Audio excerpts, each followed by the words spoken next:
Welcome back to more Spellcasting 101. Alright, so when we left off, we were freeing yet more souls from the island of lost souls. We're wrapping up at the sound studio. However, if we look around again, we see there is one sound left. The soft neighing of horses can be heard during the quieter moments.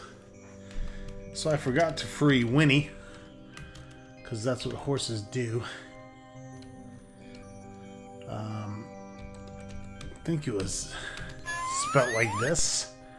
A proud and regal woman appears before you. She nuzzles your neck in thanks, checks your pockets for sugar, and then snorts and stamps her feet and trots away. Alright. Fan-fucking-tastic. Can we get out of here?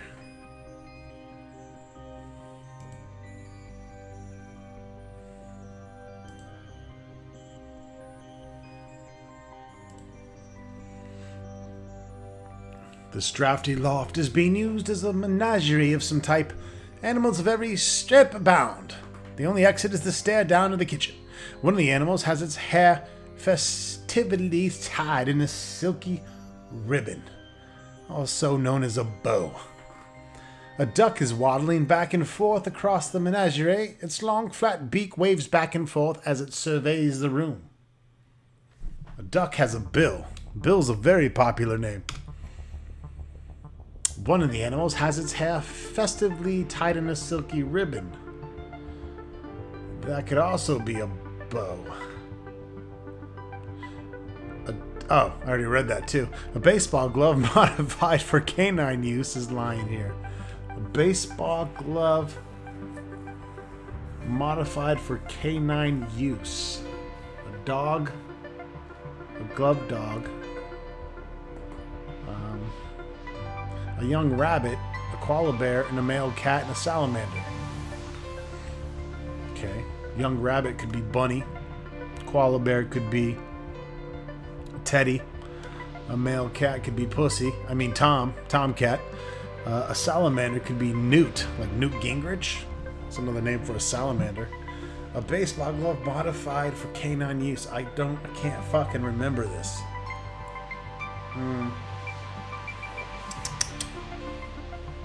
Oh! The one name that we've heard that I haven't used. Kermit. Baseball glove is a mitt. And a dog can be called a cur. Kermit. Son of a bitch. It's the one name the nymph told us. Kermit.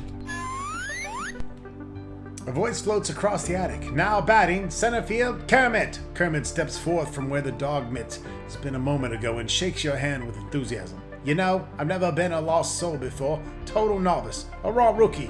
He leaps away, singing, "It ain't easy being green." I have no idea how you're supposed to sing that, by the way. We also had Bo. The ribbon, like a snake's charmer's rope, slowly unties itself, undulates vertically to a length of 6 feet, and fleshes out into an athletically built man. He jogs over to you and exchanges high fives and says, "Bo knows Kabul" spells, and then bounds down the stairs in about 2 steps. Is that like the baseball player Bo knows kind of thing? Bo Jackson? What? Must be. So around the time this game was made, Bo was big.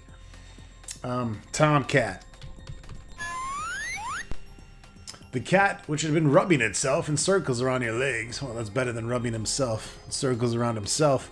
He looks terribly embarrassed, stops rubbing your legs and stands. Stroking his long whiskers, he begins his thanks.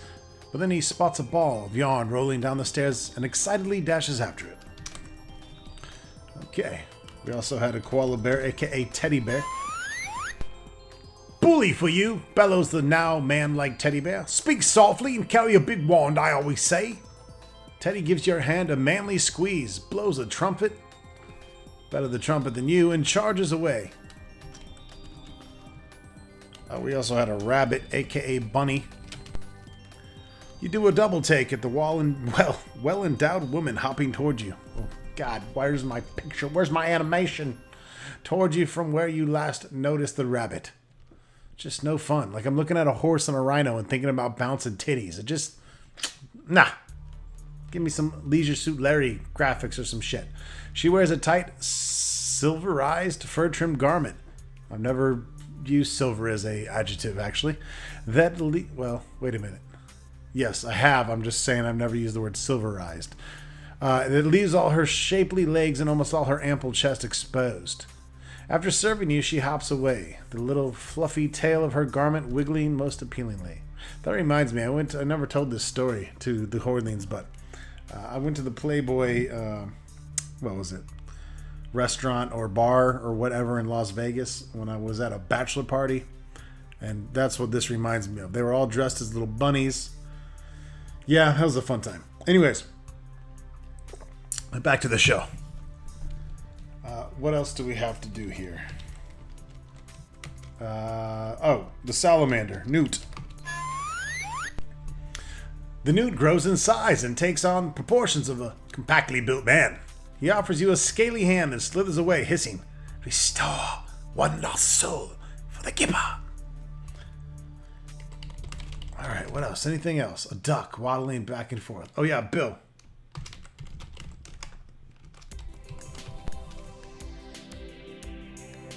The duck's bill falls off and suddenly transforms into a man. The now billless duck gives a squawk of indignation and waddles away. Bill looks at you, shrugs, and waddles after the duck.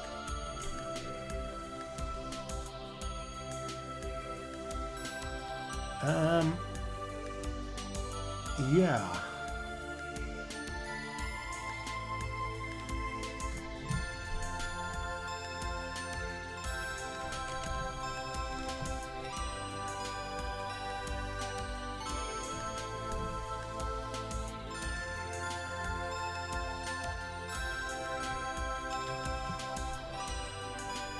Not sure who else I have to do.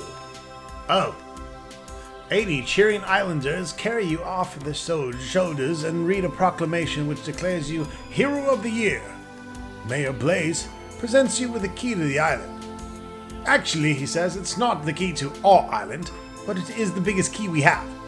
At the conclusion of the ceremonies, the newly restored souls form an ugly lynch mob and head out to find their banker. And we are back at the surfboard, done with the Island of Lost Souls and ready to move on. Alright, we're back here at our map. We need to figure out where to go now.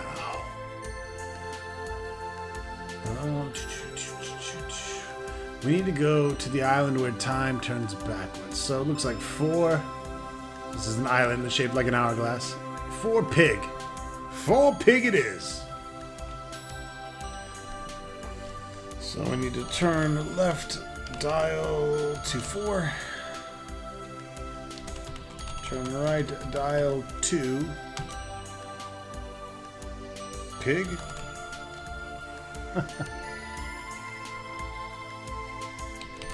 Stand on surfboard. Press a button. Surfboard continues to zip across the surface of the water.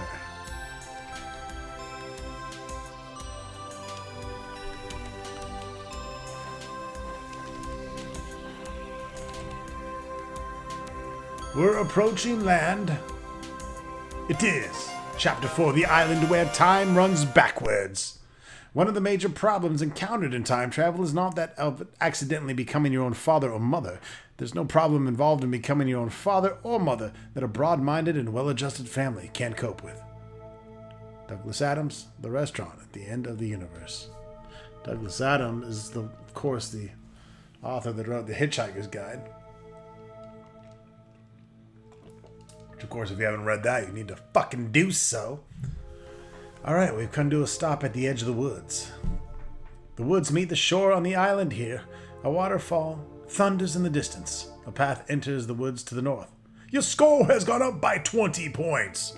You tumble off the surfboard onto dry land. A funny feeling comes over you, as though your heart was now pumping blood in the wrong direction and your stomach was slowly undigesting your last meal. Oddest of all, you're now wearing a gingham dress and sporting golden braided hair. Your skin, clothes, and hair are all caked with dried mud. Before you have a chance to wonder who typed that command, a voice from in the woods yells, "What do you want that door to? You told who? Cut! Who told you to drop that waybird? Waybread? Everything's backwards. A large piece of waybread rises from the ground into your hand.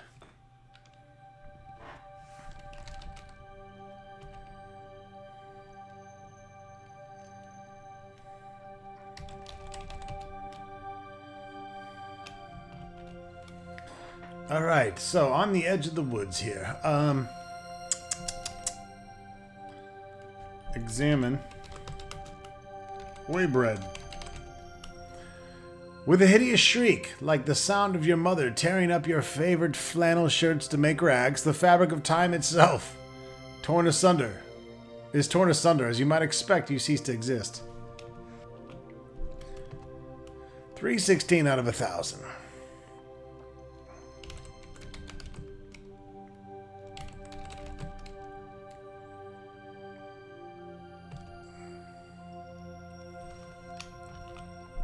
Examine waterfall. Alright, so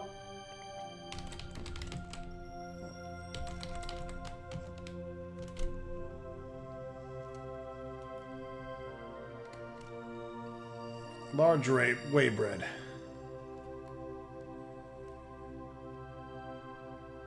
The director yelled at us for dropping a piece of waybread.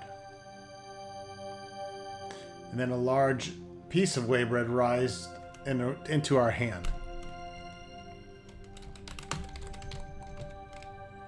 You can't do anything except the opposite, it seems. So we will drop the waybread again. Walking backwards, you head north. You get off the surfboard first. You're surrounded by dense woods. The path from the south splits here, northeast and northwest. At the fork in the path stands a lone pedestal with a carved inscription.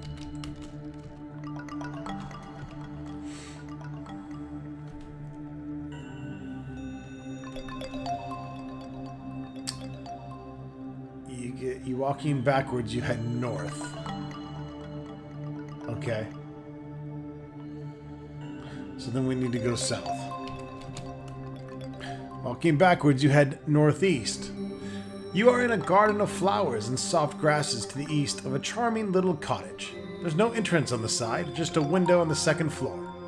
Clearly inaccessible from here. A path winds among the trees to the southwest.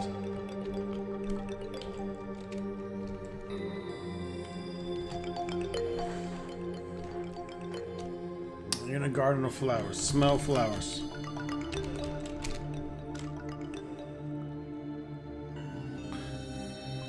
Okay.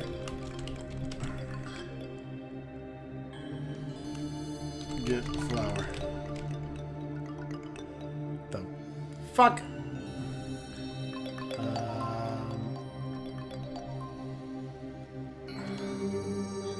Well, it looks like we can only go southwest.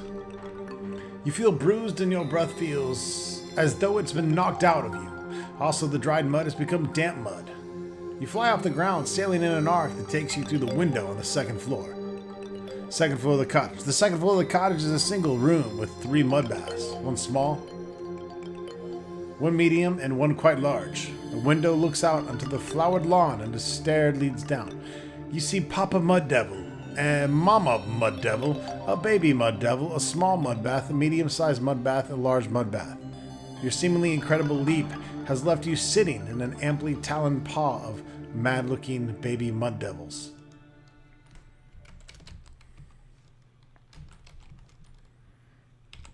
Greet Mud Devil. Which Mud Devil do you mean? Greet Papa Mud Devil. With a hideous shriek like the sound of your mother tearing up... It's the same shit, folks. There's only one right move, more or less, for here.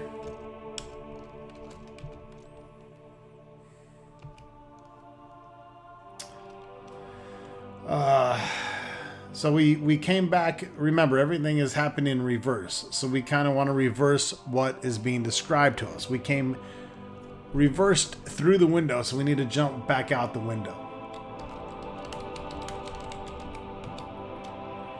The damp mud on your clothes has become very wet, dripping mud. The baby mud devil is bearing small fangs. Small, for a mud devil, that is. They are longer than your fucking arm, and every bit as venomous as an adult mud devil's fangs. Slowly the fangs unbury and baby cries something like, "Sitera indin dingungai." The paw suddenly dumps you in the mud bath. "Himi tumun kuga, nibi yasimo kuki." You hear the baby mud devil tromp away. Then you hear the angry voice of the mother mud devil confronting an angry mama mud devil. Usually appears on most lists between swallowing a hive of iron bees and being slowly submerged in the acid pits of Copernia, following a brisk sandpaper massage on your tip of your dick, right on the little mushroom cap. With subsiding anger, she says, "Hunkati nama ym ni. Kintinda ni imisumokwa." You hear heavy footsteps fade down the stairs. The next sound is the loud bellow of Papa Mud Devil. His tone clearly indicates that his plans include disemboweling an interloper with a rusty chainsaw.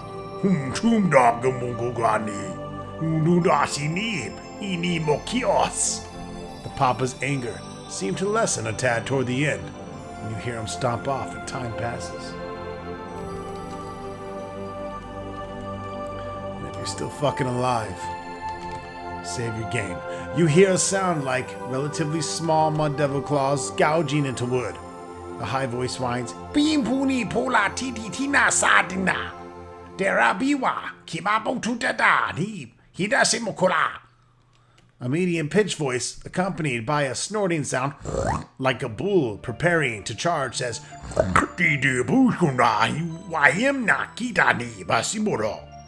and then an extremely deep voice, muffled by angry spittles, growls,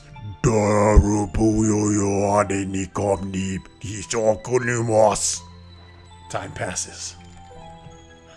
You hear the drawn-out groan of a nasty mud devil claws unfurling, and the baby mud devil whines, "Poo, dikaki ru nitadina, ibuna kaki kana madunora ninelafnib nemusukmas." You hear the mama gnashing sharp teeth and snarling, "Ini bukak nak nak nak bukaki party no komama nilof nieb nunumas." You hear the gnashing of even sharper teeth as the papa bellows, "Ugini bugnok. I am Tingotokak Unugukilof, Nibapo Sunomos." You feel relaxed beyond measure. Then suddenly you rise from the small mud bath, and lo and motherfucking behold, you having a drop of goddamn mud on you. Except for a small amount on the tippy toes of each foot. Back up too? I'm surprised I'm alive, fuck.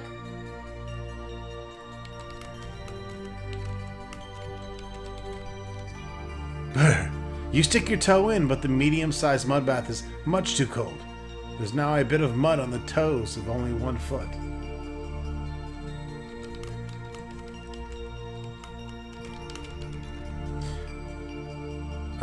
Medium. We need to get in the medium. Get in medium mud bath. Youch! You stick your toe in, but the large mud bath is much too hot.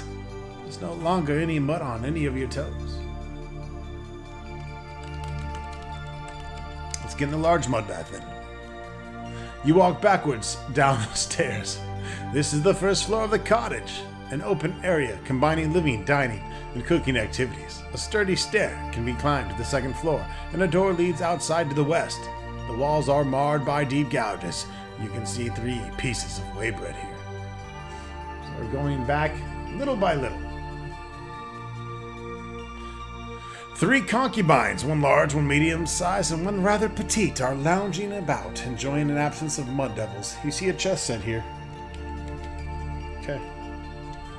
Back to BU. I want to play chess. Fuck, you're dead! I want to... Well, let's put it this way. Unlike the beginning of this game where you can fuck around with a bunch of the different stuff, you saw how I had to reload multiple times and go back and show you stuff that I missed.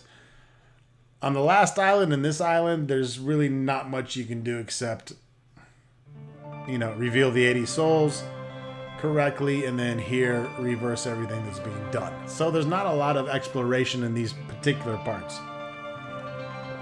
However, the next island, we will have some more fun with. So we kind of just need to get through this, more or less. You can see 3 pieces of whey bread, large, medium, and teensy weensy. And a chest set. Okay.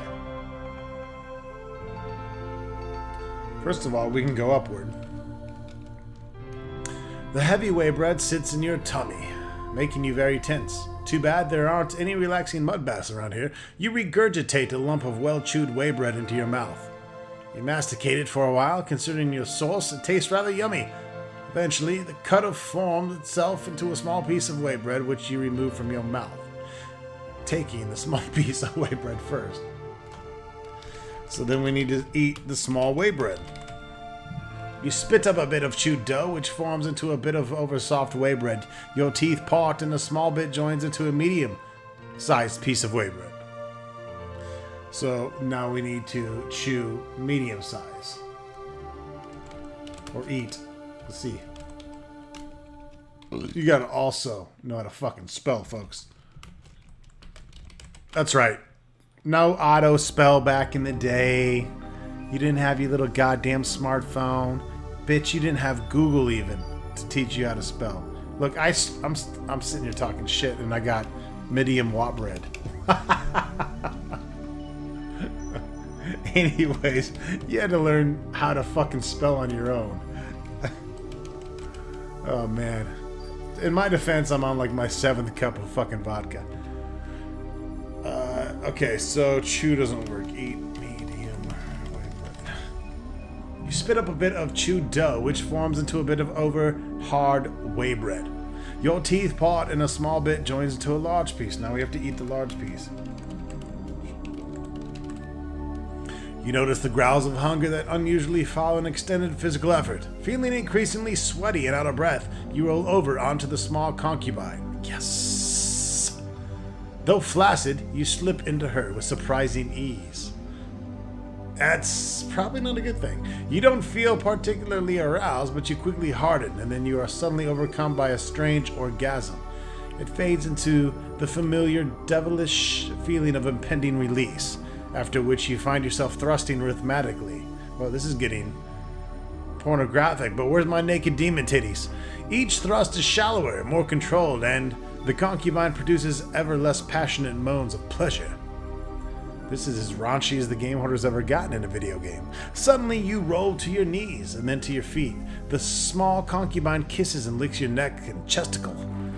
Her gown and then her cloak seem to float off the ground and attach themselves to your shoulders with a flick of her fingers.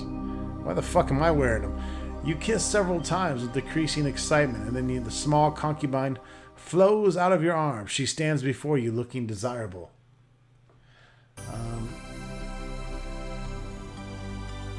Save. Play chess with... God damn it! Small concubine. She fucking eats out your soul.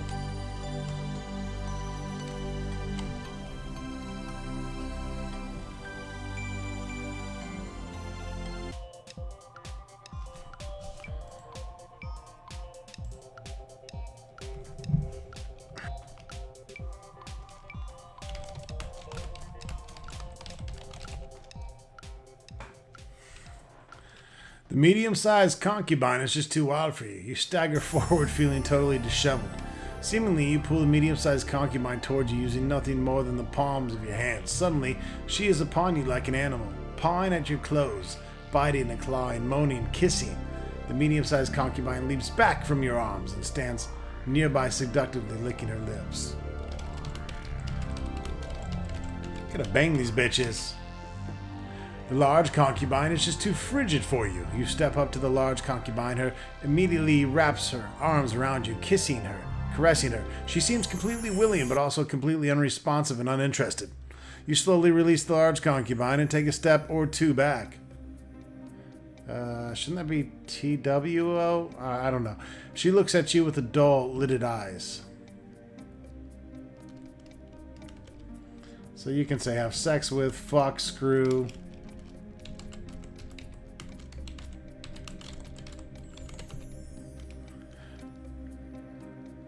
So Ernie basically walked in there and banged a large, medium, and small concubine. You walk backward out of the cottage. You are west of the door into a fairybook cottage. The cottage is surrounded by trees, but a trail slips between the trees to the southeast. If you remember in the beginning of this, we were kind of dressed up like Goldilocks. So this is the three bears, the too cold, too hot, and the just right thing. So basically we walked into this Mud Devil family cottage and we started banging concubines. The large one was too frigid, the medium one was too hairy, her bush was too hairy, and the small one, well, she was too small. After that, we got hungry and helped ourselves to some Mud Devil whey bread. The large piece was too hard, the medium size was too soft, but the third piece was just right. And we went upstairs and we find the mud baths. This is the island of Reverse. So from here you can see we can go east, close the cottage door, open the door. The Mud Devil family, read the sign. Walking backwards, you head southeast. Okay, then we need to go northwest. You take a closer look at a pedestal. It is empty and covered with dust, which shows signs of being recently disturbed. The inscription reads, "Here rests the nozzle of bladder, one of the great attachments for the Sorcerer's appliance, on permanent loan from Sorcerer University." You have to think of this as, what would I have done to get to this part of the game? I would have examined the pedestal. So before that, I was walking forwards and heading north, and I was at the edge of the wood. I see a director and a surfboard. Now we're getting somewhere. Let's go north. The director shouts, "Nachi Yako," and places a small box labeled Bunderat in your hand. Okay.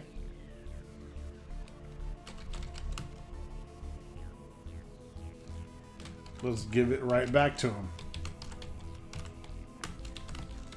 Because he gave it to me. "Give it to me," snorts the director. "It's out of character." Box spells that with no claw. A funky clicks, a small slate which reads, "Goldilocks and the Three Mud Devils, Scene 14, Take 187. The director, gesticulating furiously, wheezes. And then says it again, and this time, don't just dip your toe in the mud bath. Wallow in it. You step onto the surfboard.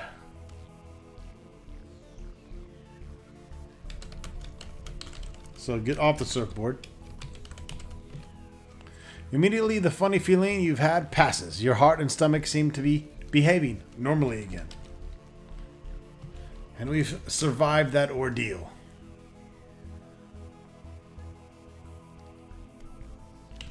Now we can open the box. A finger of energy leaps from the spell box to your spell book, dazzling your eyes. When your vision returns to normal, you see that the spell box has vanished. We have the Bunderat spell. Alright, I think it's time to travel to the island of the Amazons and hang out with the Amazons, because I like Amazons. Who doesn't? Alright, so we're probably looking at 8 slug. That looks like the Amazon island to me. 8 slug. Dial to 8. So the right dial to slug.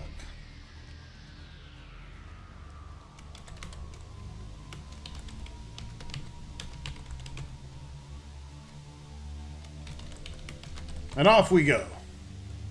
The surfboard takes off like a bat out of hell. Whee! We're waiting and waiting. And approaching land. It's chapter 5, the island of horny women. Guys have this fantasy. Woman, I want to touch it. No, sweetheart, I'm tired. Let me go to sleep. Yeah, what about those chicks? Are those the kind of chicks, man?